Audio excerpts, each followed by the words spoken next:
ለብዙዎች ስንሆን ነበር እዛ ውስጥ የእውነት ለብዙዎች ኖረናል ብዬ አምናለሁ። እዛ ውስጥ የነበሩ ሰዎች ይመሰክራሉ እና አልከሰርንበትም ብዬ አምናለሁ። ያን ጊዜ አዛን አርቲስት አልከሰርንም። ብዙ ነገሮች ሰርተንበታል፣ ጽፈንበታል፣ ህይወትን ከውስጥ ሆነን እንድናይበት ሆነናል።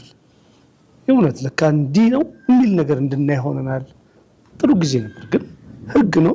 በህግ የሰው ልጅ ሊጠረጠር ይችላል፣ ሊከሰስ ይችላል፣ ሊታሰር ይችላል።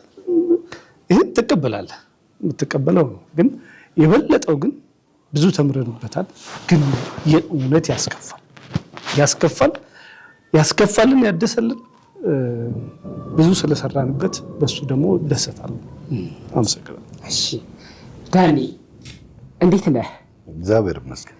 ድምቀትህ ይለያል። ደግሞ ዛሬ አይቻለሁ። አንድ ቀን መጥቼ ጠይቄ ነበረ።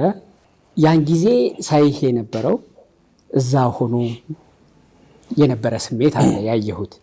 ያና ይሄ ይለያያል። እዛ ቱታ ነው፣ እዚህ በሱፍ ነው። ውስጥህ ግን ምን ነበር? ሰሌ እንዳለው ነው። ከሱፍም ከምንም በላይ ነው። ምክንያቱም ሁሌ ህሊናህ ንጹህ ይሁን።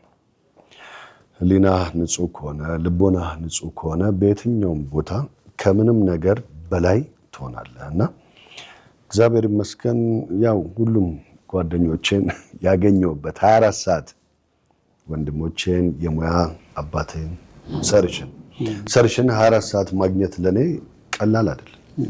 ገባ ስትነቃ ከእንቅልፍ ሶልን ማየት የገን በቃ ሁሉንም እንደዚህ አብርሽን፣ ካሊድን፣ መንሱርን ሌሎችን ስነቃያቸው ነበርና ደስ ይለኝ ነበር 24 ሰዓት ስንገናኝና እነዚህ አሁን ያየናቸው ነገሮችን ውስጥ ሆነን ነበር የሰማነው።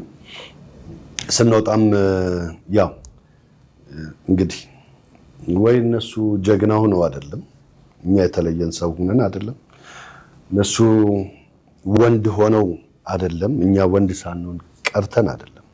በቦታው በጊዜው የነበርንበት ሁኔታ ይወስነው ነበር።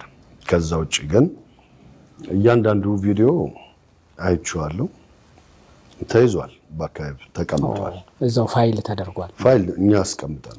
ምክንያቱም ለእያንዳንዱ የመመለስ አቅሙም ሞራሉም የለንም። ምክንያቱም ምን አይነት ህሊና ምን አይነት ሞራል ኖሯቸው እንደሚሰሩ አይገባኝም። ምክንያቱም ያው አንተም የምትሰራበት የራስ መንገድ አለና ስትሰራ ወይም